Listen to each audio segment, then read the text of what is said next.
अस्सलामु अलैकुम वरहमतुल्लाह। अगर किसी शख्स के घर में आग लग जाए तो वह आग बुझाने के लिए फायर ब्रिगेड मशीन वालों पर स्टेशन पर फ़ोन करता है, अड़ोस पड़ोस को पुकारता है मदद के लिए और ख़ुद बाल्टी लेकर आग बुझाने की कोशिश करता है। दोस्तों, गुनाह भी एक आग की तरह है। छोटी चिंगारी सगीरा गुनाह और बड़ा अंगारा कबीरा गुनाह है। और आग कहीं भी लगे, घर में या मस्जिद में या मंदिर में, अपना काम करके ही रहती है। तो दोस्तों, गुनाह तो एक ऐसी मुताद्दी आग है, एक ऐसा आग है जो कौमों से निकल कर, अफराद से निकल कर कौमों तक सरायत कर जाती है। घरों से निकल कर महलों तक, और महलों से निकल कर शहर तक, और शहर से निकल कर मुल्क तक, और मुल्क से निकल कर तमाम दुनिया को अपनी चपेट में ले लेती है।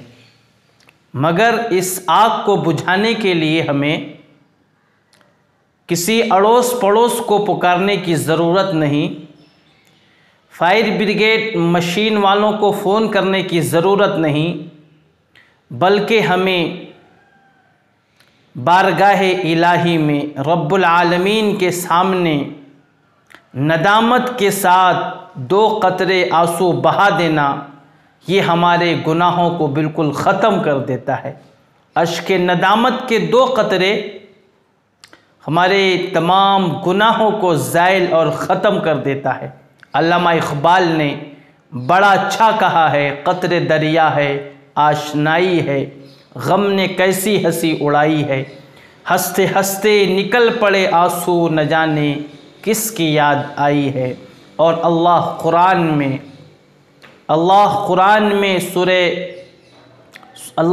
में फरमाते हैं, या अय्युहल्लज़ीना आमनू तूबू इलल्लाहि तौबतन नसूहा असा रब्बुकुम, ऐ ईमान वालों, अल्लाह से सच्ची पक्की तौबा कर लो।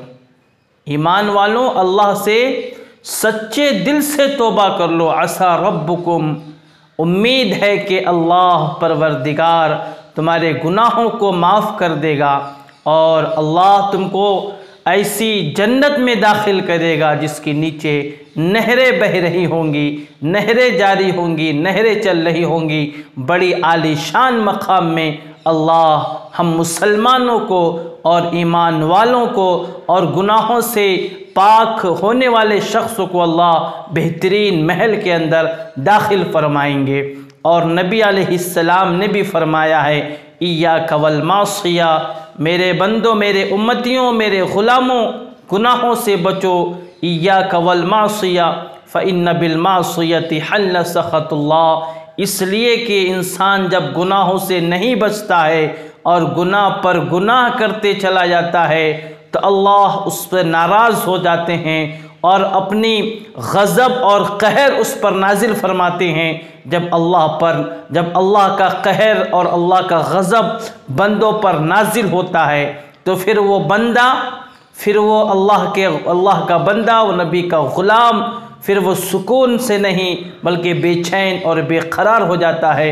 इसीलिए अल्लाह के रसूल ने तंबीह फरमाई है, अल्लाह के रसूल ने हमें मुतनब्बे किया है कि गुनाहों से बचते रहना। अगर गुनाहों से नहीं बचोगे तो अल्लाह का गज़ब नाजिल होगा। महबूब कायनात, मसीहा कायनात जनाब रसूलुल्लाह सल्लल्लाहु अलैहि वसल्लम ख़ुद फरमाते हैं कि मैं दिन में 70 मरतबा से ज़्यादा अल्लाह के हुज़ूर, अल्लाह की बारगाह में, अल्लाह के सामने अपने गुनाहों का इस्तिग़फ़ार किया करता था। 70 मरतबा से ज़्यादा। जिस नबी का, जिस इमामुल अंबिया को अल्लाह ने बिल्कुल मासूम बनाया था, आप अलैहिस्सलाम से कोई गुनाह सादिर नहीं। अल्लाह के रसूल अलैहिस्सलाम मासूम हैं, गुनाहों से पाक हैं। वो फरमाते हैं कि मैं अल्लाह के हुज़ूर अपने गुनाहों का दिन में 70 मरतबा से भी ज़्यादा इस्तिग़फ़ार करता था। तो हम जैसे गुनहगारों का क्या हाल होगा।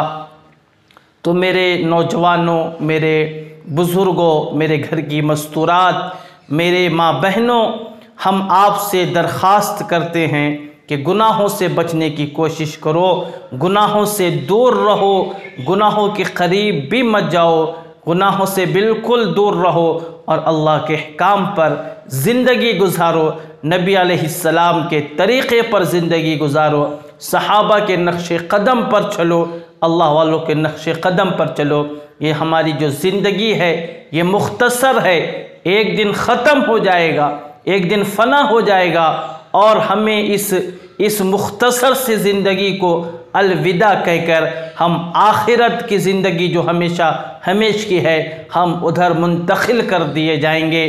अगर हमारे अमाल अच्छे हुए तो हमारी वहाँ पर बड़ा एजाज़ और इकराम और फरिश्ते हमारे लिए मरहबा मरहबा कहकर जन्नत की तरफ बुलाएंगे। अगर हमारे अमाल बुरे हुए तो फिर हमारी खैर नहीं, दुनिया वाले भी बुरे अलक़ाब से नवाजेंगे, बुरे नाम से पुकारेंगे और आखिरत में बर्बादी है तो वो है ही है। तो हम अल्लाह से दुआ करेंगे कि अल्लाह ताला हम सबको अपने अहकाम पर, नबी के तरीक़े पर और अल्लाह वालों के नक्शे कदम पर चलने की तौफ़ीक़ अता फ़रमाए।